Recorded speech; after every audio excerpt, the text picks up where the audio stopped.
Olá, tudo bem, professor Tarcísio? Hoje nós vamos falar sobre a reforma tributária. Eu acredito que é um tema de interesse de todos os brasileiros, porque assim, a gente sempre tem aquela expectativa de que os impostos vão diminuir, que nós vamos gastar menos tempo, que a relação com o fisco vai ser menos complexa e, naturalmente, o valor dos impostos vai ser menor. Professor Tarcísio, é isso mesmo? E antes de dar esse start no início da nossa live, explica um pouquinho para quem está nos ouvindo, para quem está nos assistindo e vai nos assistir, como que funciona a tributação no Brasil, professor Tarcísio? Olá, tudo bem para você que está aqui no melhor do Paraná?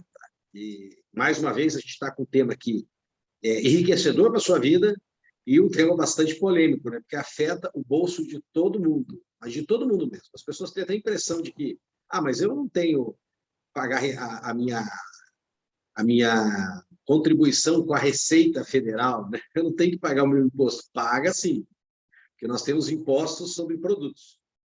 Então, vamos lá. Eu gostaria de iniciar essa conversa, professor Gibelato, falando sobre o que é o tributo, afinal de contas, né? Para que ele serve.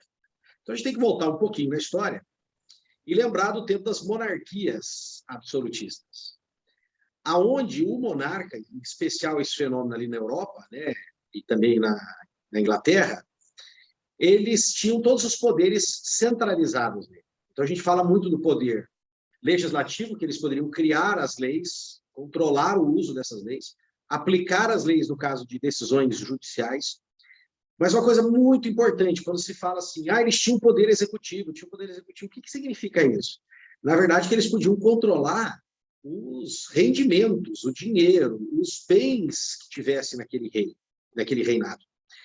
Então, ele tinha a liberdade de arrecadar impostos, cobrar sobre as pessoas, sobre a sua produção, sobre os seus bens.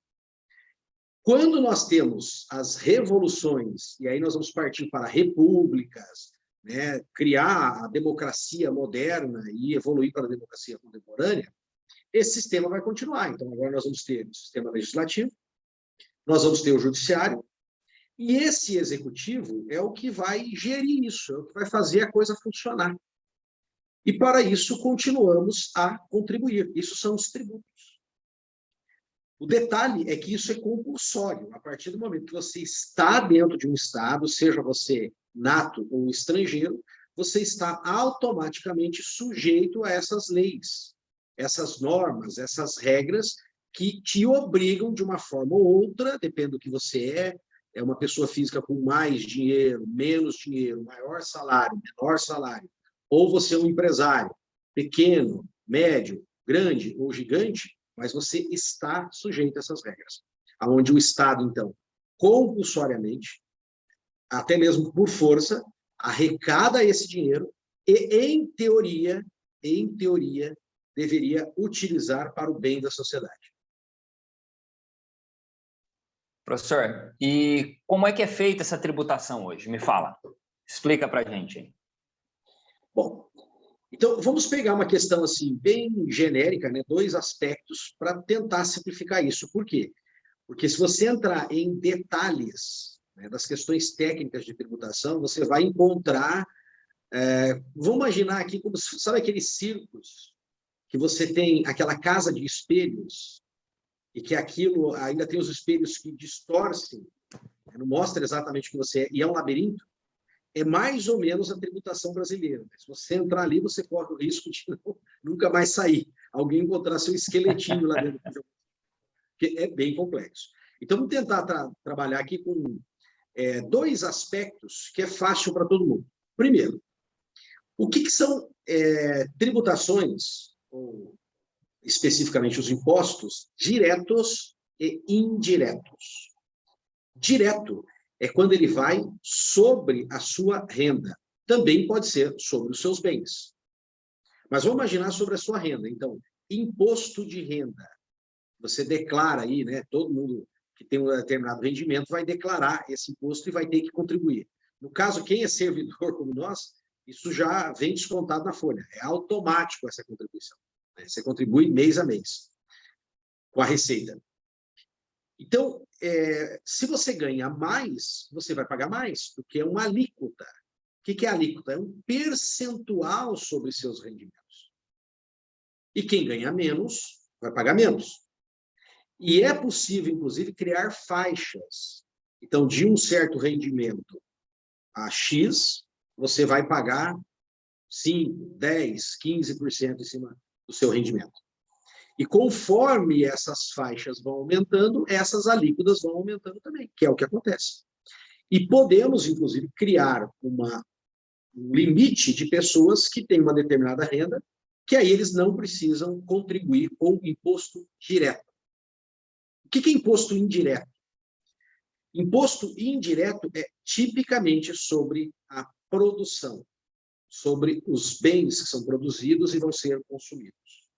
Então, por exemplo, mesmo que eu tenha uma renda relativamente pequena, então eu estou isento de contribuir com o imposto de renda, eu vou comprar uma massa de tomate. Eu não tenho uma explicação por que eu sempre falo da massa de tomate, tá, gente? É que há muitos anos atrás eu usei esse modelo e eu sempre falo massa de tomate, mas pode ser qualquer outra coisa. Mas vamos lá. Você ganha R$1.000 e entra lá para comprar uma massa de tomate. Vamos imaginar que essa massa de tomate está custando R$10. Dentre esses R$10, vamos imaginar que R$3 é imposto. Então, o quanto está te custando para você que ganha R$1.000? Seria 3 dividido por 1.000. Esse é o percentual que você vai usar, entre aspas, aí, comer do teu salário para pagar sobre essa massa de tomate. Agora, no mesmo mercado, logo em seguida, uma pessoa que ganha R$10.000 vai comprar a mesma massa de tomate, onde o imposto é o mesmo, R$3. Então, você vai pegar R$3 e dividir por R$10.000. Perceba que essa pessoa, em percentual, ele está pagando muito menos em relação ao seu salário. Então, a gente questiona muito esse imposto indireto, porque ele acaba não sendo o mais justo. Ele vai penalizar muitas pessoas que ganham menos, e que é uma grande maioria no Brasil. Mas ele tem as suas facilidades para o Estado. Torna-se mais fácil do Estado fiscalizar e arrecadar. Porque, na verdade, quem arrecada são as grandes empresas. A empresa vai arrecadar na hora que ela está produzindo, imposto industrial, por exemplo. Ela vai arrecadar no momento que ela está transferindo uma mercadoria, né? Circulação de mercadorias, ICMS. E os impostos também podem ser municipais. Então, percebam que é uma forma, digamos, mais simples para o governo e para o Estado, mas é mais penoso para quem ganha. O outro aspecto que é importante você entender para chegar no que seria uma reforma tributária é que nós temos 3 instâncias cobrando de você. Você tem impostos que são permitidos aos municípios. Você tem impostos que são permitidos aos estados. E que gera uma complicação maior, porque essas mercadorias e serviços transitam entre os estados. E nós temos também a arrecadação feita pela União. Então, isso torna, né, o caminho tributário muito penoso. Tanto que o Brasil é um país, né, dentro de um ranking ali que seleciona determinados países, que é onde mais se gastam horas do serviço fazendo, né, os lançamentos, os cálculos e pagando os impostos. Porque tem um detalhe disso tudo, viu? Não é a Receita que vai cobrar de você, é você que tem que procurar e pagar os impostos. Isso é uma obrigação do contribuinte. O papel da Receita é fazer o quê? Uma fiscalização. E aí, temporariamente, pelos mecanismos que nós temos hoje da internet, buscar quem pode estar fora, né, que não está cumprindo com essas obrigações, e aí fazer uma fiscalização que pode resultar, inclusive, num processo de cobrança na justiça. O tema da reforma trabalhista, professor, ele veio à tona porque há uma percepção geral de que há uma injustiça, né, em relação à própria carga tributária brasileira, a sua complexidade, ao tempo e tudo mais, gasto, né? O gasto de vida do cidadão e das empresas brasileiras para poder lidar com o nosso fisco.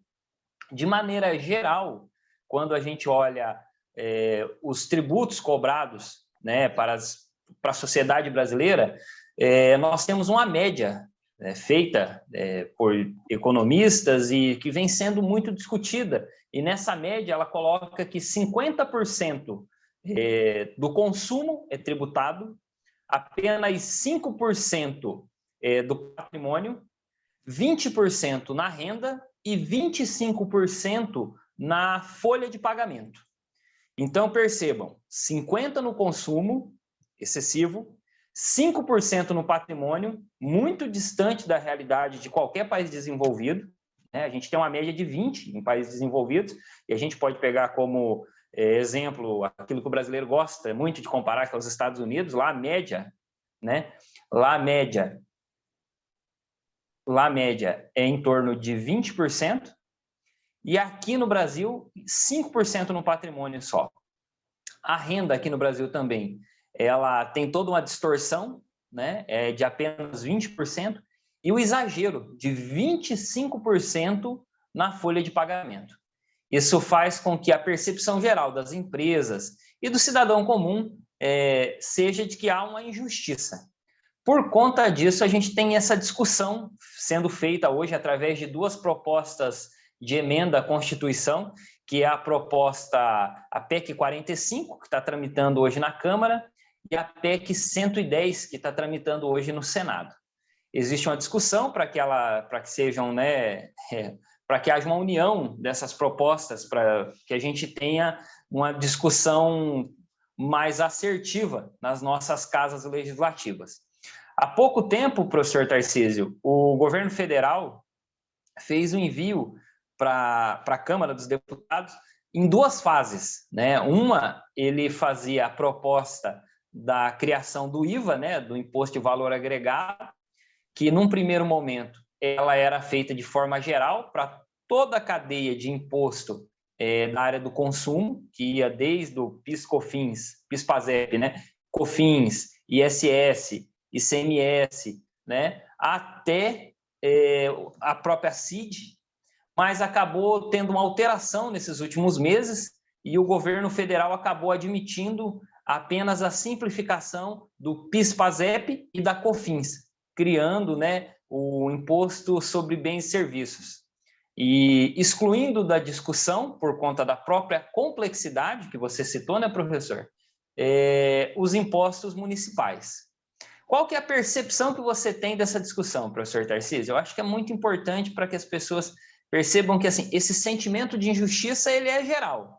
Esse sentimento que há um exagero na complexidade da cobrança. Como é que você está vendo o andamento dessas discussões hoje? Bom, eu vou tentar criar aqui, como eu criei lá na casa da sala de espelhos, um exemplo para as pessoas entenderem como que se avalia uma reforma tributária e quais seriam, na minha opinião, as fontes mais confiáveis para ouvir. Então, vamos lá. Alguém deve lembrar aí, se você já estudou no ginásio, né, aquelas equações onde você tem uma incógnita. Então, você vai colocar lá o valor de x e vai descobrir o valor de y. Bom, vamos pensar nisso. A reforma tributária é mais ou menos criar a equação. Só que não é uma equaçãozinha dessas simplesinhas, né? Seria uma equação com um monte de incógnitas, onde entrar um monte de fatores. Depois que ocorre casos práticos, né? Ou seja, você pega aquela equação e coloca ela para funcionar e começa a real arrecadação, você vai ver os efeitos, ou seja, o quanto realmente está arrecadando e sobre quem está impactando isso. Então, fica muito difícil a gente fazer uma previsão muito exata do que vai acontecer. Você tem que ter à disposição uma equipe de pessoas que entendam muito dessa parte contábil, matemática, para fazer essas simulações. Então, você vai pegar essa enorme equação que você vai montar na reforma tributária, aí você vai começar a jogar os dados, né? O cara ganha tanto, ele vende tanto. Aí você vai dizer, olha, vai arrecadar provavelmente tanto se a equação estiver boa, estiver correta. E vai pesar tanto para cada grupo. Para o trabalhador vai pesar isso, para o setor de serviços vai pesar aquilo, para o setor de indústria vai pesar assim. Então, é complexo. Aí, como que a gente busca informação? O que a gente pode ouvir? Vamos lá. Primeiro, em relação aos políticos, né, aos deputados e aos senadores que vão dar as suas opiniões. Nós corremos um risco que há muitos deputados que vão ter que dar um voto sobre isso e que não entendem absolutamente nada da computação. E que eles não teriam, inclusive, tempo hábil para estudar isso profundamente. Então, essa discussão vai se restringir à comissão e aqueles assessores técnicos que tem lá dentro das casas legislativas. O risco também é que o senador e o deputado, ele é um político. Então, ele vai votar pensando em agradar aquele grupo político que vota nele e o mantém no poder. Então, as suas opiniões, você tem que passar esse filtro. Esse senador, esse deputado, é a favor disso? Qual grupo político ele está? Que interesses ele defende? Né? De quais classes sociais? Né? Se é no comércio, se é na produção da indústria, se são os ruralistas? Quais são os interesses dele? Então, eu julgo, na minha opinião, que as análises mais técnicas e mais neutras seriam da associação dos técnicos da Receita Federal. Por que a Receita Federal? Porque ela tem a melhor estrutura de técnicos, maior estrutura de capacidade de criar essa equação, esses algoritmos e fazer essas simulações. E aí, normalmente, o técnico, ele é um concursado, ele não está interessado em agradar um grupo político. Então, a sua análise é a mais fria. E aí você vai ver os resultados. Também nós temos as análises acadêmicas, que os professores, estudando ali, tentando manter uma neutralidade, podem emitir as suas opiniões sobre os efeitos que vão ter. Né? Mas é evidente que acadêmico também não é tão neutro. Há acadêmicos que vão ter uma visão mais liberal e há acadêmicos que vão ter uma visão mais socialista, ou mais social. Então, isso pode influenciar. Então, nós temos que ficar de olho, né, em quem está nos passando essas informações hoje, sobre essas análises, e, no fundo, o que ela resulta na prática. Não é a equação em si, mas o resultado da equação. Por exemplo, eu vi uma análise de uma associação do setor de serviços. Como estava o modelo, como estava, porque ele já sofreu modificações, né? De envolver mais tributos nessa simplificação, o setor de serviços iria ser mais tributado e o setor de indústria seria o menos tributado. Tarcísio, mas o que significa isso na prática? Vamos pensar assim. O setor de indústria, normalmente, ele depende menos de mão de obra. Então, para ele cortar custos, por exemplo, ele consegue negociar com fornecedores. O seu grande gasto são insumos. E ele tem um poder sobre isso de negociação. Agora, quem presta serviço, qual que é o grande gasto dele? Poucos insumos e muita mão de obra. Muita mão de obra. E aí nós temos regras para isso, nós temos regras que protegem o trabalhador. Então, esse empreendedor do setor de serviços, ele fica mais encurralado, porque o grande gasto dele é com mão de obra. E os direitos trabalhistas são protegidos e devem continuar a ser protegidos. Então, a gente tem que olhar quem está sendo beneficiado e quem está sendo prejudicado. E da análise dos servidores da Receita, nós percebemos que o que vai ocorrer, se fosse mantida a fórmula inicial, seria uma simplificação para o Estado cobrar. Mas nós não estaríamos preparando uma revolução tributária, como foi utilizada aí, se eu não me engano, por uma senadora. Não seria uma revolução tributária, que é tentar fazer mais justiça, melhorar a justiça tributária no Brasil. E aí tem um outro aspecto, professor, muito importante, que é como se gasta o tributo. Infelizmente, nós temos um Estado e governos que se sucedem que gastam mal o tributo para beneficiar melhorias sociais. É uma situação que se repete governo em cima de governo. Existe, sim, a percepção de que a gente tem que ter a reforma tributária, a reforma administrativa, uma reforma previdenciária, mas quando elas são feitas, né, com esse viés, com essa grande possibilidade de aperfeiçoamento da cobrança por parte do Estado, mas que no aspecto social e em termos de justiça, a gente não vê esse tipo de coisa sendo feita, né? Você vê, na verdade, uma piora das condições de vida do trabalhador quando as reformas trabalhistas são feitas, da previdenciária sempre um ataque para quem ganha menos e pouquíssimas mudanças para aqueles que ganham mais, né?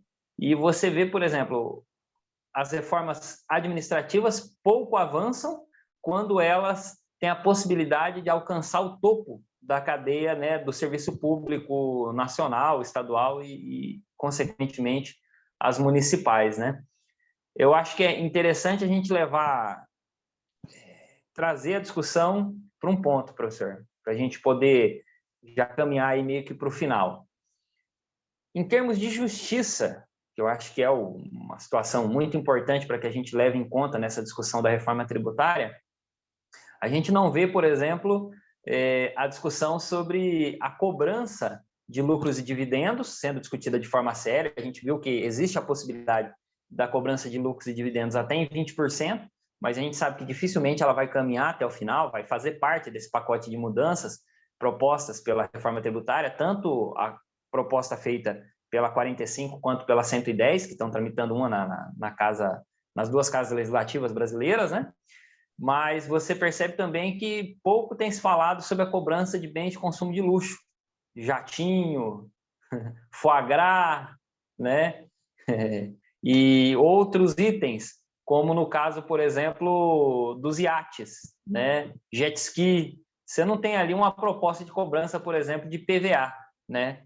Porque existe uma discussão que foi feita nos últimos anos, foi levada até ao próprio Supremo Tribunal Federal, e o Supremo decidiu que não deveria ser cobrado, né, pelos estados o IPVA desses brinquedos de luxo, né, jatinhos, iates, jet skis, helicópteros, né, porque isso deveria ser competência da União. Mas a União também não fez uma proposta de cobrança, né, de imposto sobre veículo automotor, né, a partir de um imposto feito pela União. Então, você continua com essa discussão sendo colocada de lado, quando a gente sabe que isso poderia dar uma contribuição muito grande, né, para o fisco nacional, com impostos cobrados a partir de quem ganha mais. E, paralelamente, a gente vê que os estados e municípios têm aumentado a cobrança de impostos como o IPVA, como o IPTU, né? Eu sou daqui de Londrina, onde em 2017 nós vimos passar uma lei que, em alguns casos, quintuplicou, né, o valor do IPTU cobrado, inclusive em bairros da periferia, né?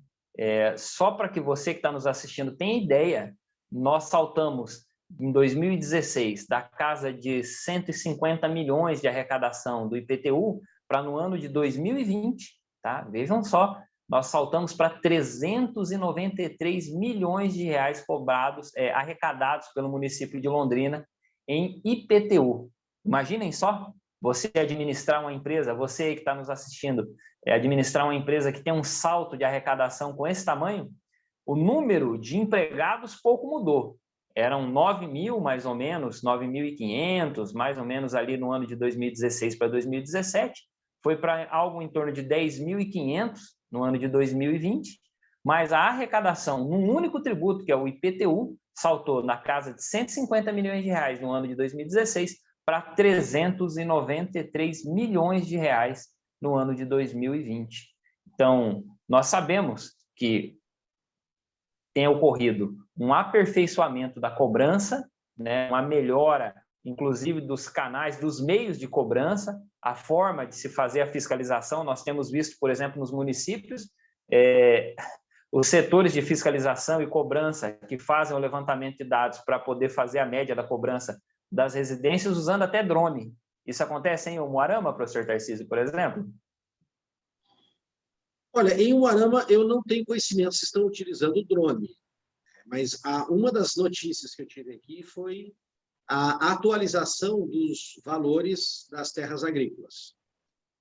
Então, isso acaba, por um lado, sendo positivo, porque às vezes um pequeno morador paga, como, né, o professor Gibelato já falou no início, o IPTU proporcionalmente muito maior que o percentual que paga uma grande propriedade rural, uma média propriedade rural.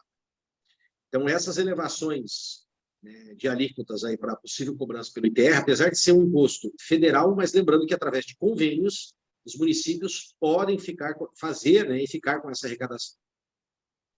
Nós comentamos aqui sobre essa questão não só da quantidade de imposto, né? Às vezes isso não é o problema, né? Ficar pensando em reduzir, mas gastar bem, né? Saber qual que é a sua opinião, quando a gente fala de gastar bem, sobre essas chamadas emendas secretas, né? Que se transformou ali numa grande ferramenta de negociação para o governo federal. Olha, professor, é um absurdo, né? Porque se legalizou a corrupção, no final das contas. Se legalizou, toma lá da cá. Se legalizou aquilo que a gente tinha de pior, que nós conhecemos como... Lembra do mensalão, professor, no ano de 2005? Né?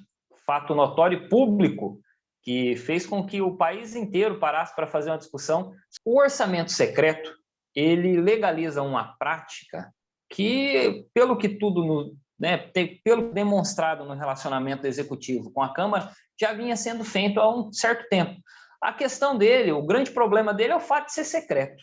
As emendas parlamentares em si não são um problema, não é nenhum tipo de crime, né? Isso faz parte do jogo político, atender bases, né, nos municípios, atender os estados, atender obras específicas e tudo mais. Só que isso tem que ter clareza. O absurdo é você ter esse tipo de coisa feito de forma secreta. Transparência é um princípio da República. Transparência com recurso público é algo sine qua non para o relacionamento entre as instituições e o principal, o relacionamento com o público, com o cidadão que paga seus impostos. Nós estamos falando aqui de uma reforma tributária que pouco vai mudar no valor cobrado do cidadão, vai melhorar, né, uma das situações que tem sido explanadas por todos aqueles que estão envolvidos nas discussões da reforma tributária brasileira é que vai melhorar o mecanismo de contribuição, de cobrança, mas não vai se trazer justiça, né, para a cobrança, não vai se cobrar dos mais ricos e cobrar menos dos mais pobres. Então, assim, e aí você vê o Congresso Nacional participando de um jogo, e é claro que não são todos os deputados federais, nós temos um grupo seleto, né, de apoiadores do atual governo que tem sido beneficiado. Nós vimos que muitos partidos foram ao Supremo Tribunal Federal cobrar o esclarecimento dessa situação, cobrar a listagem com os valores enviados e aqueles que receberam. E mais do que isso, cobrar clareza sobre o custeio, sobre como foram gastos esses valores.